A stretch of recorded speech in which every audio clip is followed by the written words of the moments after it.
बिस्मिल्लाहिर्रहमानिर्रहीम। निज़ाब चैनल के मुअज़्ज़िज़ सामईन अस्सलाम वालेकुम। तुम बाहर रुको, मैं चाबी लेके आता हूँ। उसके चेहरे को नरमी से छूते यानी मुस्कुरा कर रिसेप्शन की तरफ चला गया और रूह में सर हिलाती बाहर चली गई थी। बाहर उसे वही लड़की ग्रीन कलर की शार्ट सी ड्रेस में खड़ी नजर आई। शायद वो किसी का इंतज़ार कर रही थी, शायद उसका जो कल रात उस लड़की को मार रहा था, क्योंकि बाद में ये लड़की उसके गले लगी हुई थी। वो उसे नज़रअंदाज करती यारिम का इंतज़ार करने लगी, जबकि वो लड़की एक नज़र उसे देखकर उसकी तरफ चली आई थी। तुम पाकिस्तान से हो ना? उर्दू में कहती उससे मुखातिब थी। ये पहली लड़की थी जो यहाँ उसे उर्दू बोलती नजर आई। हाँ, मैं पाकिस्तान से हूँ, उर्दू ने जवाब दिया। वो आधी बरहना लड़की उससे बात नहीं करना चाहती थी, लेकिन ये खुद उसके करीब चलकर आई तो उसे इग्नोर ना कर सकी। वाह यार, मेरी बहुत ख्वाहिश है पाकिस्तान आने की। पाकिस्तान में कहाँ से हो तुम? वैसे मेरा नाम खुशी है और तुम्हारा? वो उससे फ्री होने की कोशिश कर रही थी। कम से कम रूह को तो ऐसा ही लगा। मेरा नाम रूह यारिम काज़मी है। वैसे तो मैं मुल्तान से हूँ, लेकिन मेरे शौहर दुबई से हैं और मैं भी उनके साथ दुबई में ही रहती हूँ। रूह ने उसे जवाब देते हुए बताया। मेरा बॉयफ्रेंड भी वहीं होता है और मैं यहाँ उससे इतनी दूर हूँ। मायूसी से कहती उसे मज़ीद बताने लगी, जबकि लफ्ज़ बॉयफ्रेंड पर रूह का मूड ऑफ होने लगा था। वैसे भी इस लड़की से मिलकर उसे खास खुशी नहीं हुई थी और बॉयफ्रेंड का मतलब तो वो भी बहुत बेहतर तरीके से समझती थी। ऐसा रिश्ता जिसका कोई वजूद नहीं होता। और यारिम की नज़र में उसका मतलब तवाइफ था, बल्कि वो तवाइफ को गर्लफ्रेंड से बेहतर कहता था। जो काम तवाइफ पैसे लेकर करती है, वो काम ये लोग मोहब्बत का नाम देकर फ्री में करते हैं। उसे इस लड़की से बात करना भी अच्छा नहीं लग रहा था, लेकिन ये लड़की काफ़ी बातूनी थी। तो तुम शादी कब कर रही हो? मेरा मतलब है शादी के बाद भी अपने शौहर के साथ दुबई में आ जाना। रू ने कहा, शादी मैं तो कब से तैयार हूँ, लेकिन वो अभी शादी नहीं करना चाहता। और वैसे भी हमारा मज़हब अलग है। उसका मज़हब उसे मुझसे शादी की इजाज़त नहीं देता। वो फिर मायूस होने लगी, जबकि रूह का दिल चाहा था कि उस लड़की को बताए कि अगर मज़हब इस तरह मिलने की इजाज़त देता है, एक साथ रहने की इजाज़त देता है, यूँ नामहरम रिश्ता रखने की इजाज़त देता है, मगर शादी की नहीं, तो तुम इस दुनिया की सबसे बड़ी बेवकूफ़ हो। लेकिन वो नहीं कह पाई। वो लड़की कोई छोटी बच्ची नहीं थी कि अपना बुरा भला समझ ना सकती। फिर वो क्यों दखल अंदाजी करती? अच्छा रूही, मेरी दोस्त बनोगी? वो क्या है ना, मेरा कोई दोस्त नहीं है। प्लीज़ तुम मेरी दोस्त बन जाओ यार, मैं यहाँ बहुत बोर हो रही हूँ। उसके दोनों हाथ थामते इसरार करते हुए बोली, जबकि रूह तो उसके मुंह से रूही सुनकर ही परेशान हो गई थी। ये नाम उसके लिए नया नहीं था। इस तरह से उसे कोई तो मुखातिब करता था, लेकिन उसे याद नहीं आया। लेकिन कोई था बहुत अजीज़। तुम मुझे रूह कहकर बुलाओ। रूह ने फ़ौरन जवाब दिया था।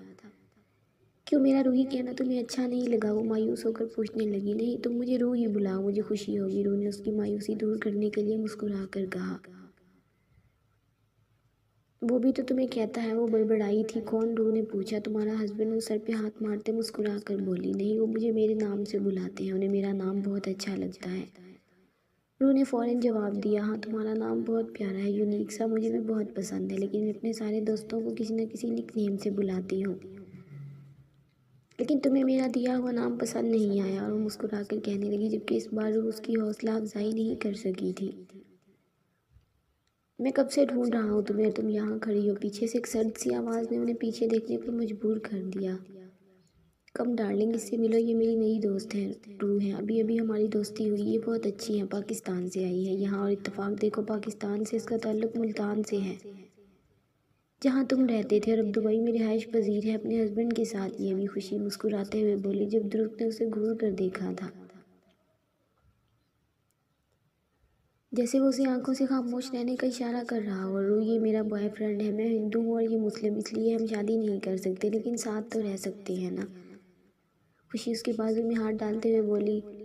हो गई तुम्हारी बकवास ख़त्म। वो गुस्से से उसका हाथ झटकते हुए उसे घूर कर देखते हुए बोला था। आपसे मिलकर खुशी हुई, वैसे हम दुबई में भी एक बार मिल चुके हैं। वो उसे घूर कर रूह की जाने मुतवज्जे हुआ तो रूह ने हाँ में सर हिलाया। जी, आप मेरे डॉगी से बात कर रहे थे शॉपिंग मॉल में? रूह ने फ़ौरन कहा। मासूमा को जानती होंगी आप, वो आपकी दोस्त है। ये डॉगी उसी के पास था और तब मेरी उसके साथ काफ़ी अच्छी दोस्ती हो गई थी। बस इसीलिए मुझे देखकर वो मेरे पास आ गया। मैं और मासूमा एक ही बिल्डिंग में बिल्कुल आमने सामने रहते हैं। उसने तफसील से बताया तो रूह के चेहरे पर अजनबियत की जो लहर थी वो ख़त्म हुई। इसीलिए तो मैं भी सोच रही थी कि मेरा डॉगी आपके पास कैसे चला गया, जबकि वो तो किसी के साथ इस तरह से अटैच नहीं होता। वो सिर्फ उन्हीं लोगों से मिलता है जिन्हें वो जानता है। शायद इसीलिए आपके पास चला गया होगा, रूह ने मुस्कुराते हुए कहा, जबकि ध्रुव खुशी को चलने का इशारा कर रहा था।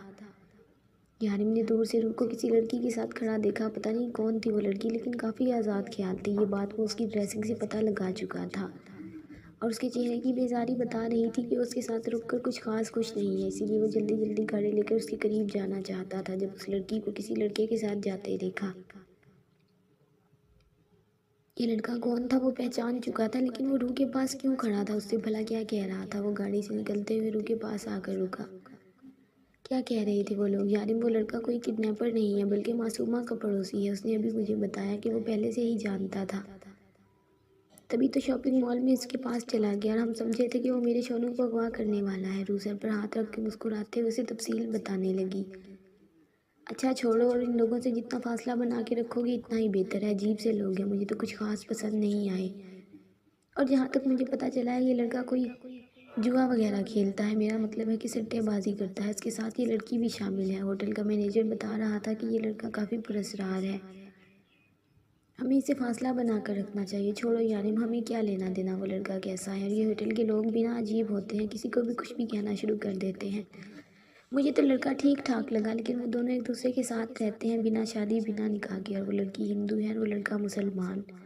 क्या हमारा मज़हब इजाज़त देता है ऐसा करने का? रू, आज के ज़माने में कौन मज़हब देखता है? हम लोगों को कोई फ़र्क नहीं पड़ता।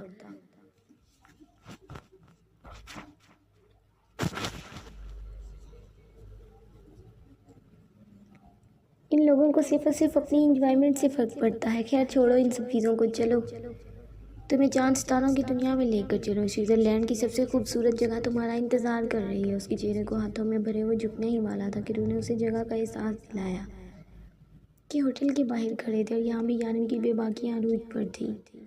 हाँ तो मैं अपनी बीवी से प्यार कर रहा हूँ, किसी गैर से थोड़ी कर रहा हूँ। उसकी कुरी को नज़रअंदाज करते हुए बोला। अच्छा बाबा, बस बस अब सारी दुनिया को बताने की ज़रूरत नहीं है कि मैं आपकी बीवी हूँ। चलें यहाँ से जहाँ चलना है। अल्लाह का वास्ता है वहाँ जाके अपना ये बीवी नामा मत शुरू कर दीजिएगा। उसकी दिन ब दिन बढ़ती बेबाकियों पर रूह अच्छी खासी परेशान थी। बीवी नामा खोलने के लिए ही तो लेकर जा रहा हूँ तुम्हें अपने साथ। वहाँ दबाता शरारत से बोला तो रूह से घूर कर रह गई थी। जाने मन रात भर के जितना चाहे मुझे घूर लेना, तुम पर कोई पाबंदी थोड़ी है। उसे गाड़ी में बिठाता फिर शरारत पर भरे अंदाज में बोला था और ना चाहते हुए भी रूह के चेहरे पर मुस्कुराहट खिली। आप लाइलाज है, वो गाड़ी में बैठकर मुस्कुराते हुए बोली। बिल्कुल गलत, मेरा इलाज तुम हो। अगर तुम ठीक से मुझे प्यार करो, ठीक से मेरा ख्याल रखो तो मजाल है जो मैं ज़रा सा बिगड़ जाऊँ। यानी मुस्कुराहट दबाता उसकी बात अपने अंदाज में ले गया था, जबकि रूह को अब खामोश रहना ही ज़्यादा बेहतर लग रहा था।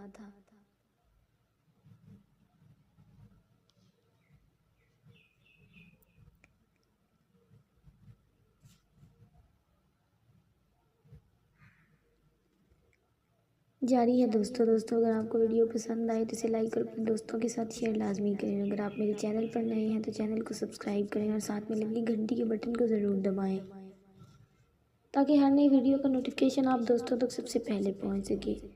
मिलते हैं नेक्स्ट एपिसोड में, तब तक के लिए अपना ख्याल रखें और दुआओं में याद रखें। अल्लाह हाफिज़।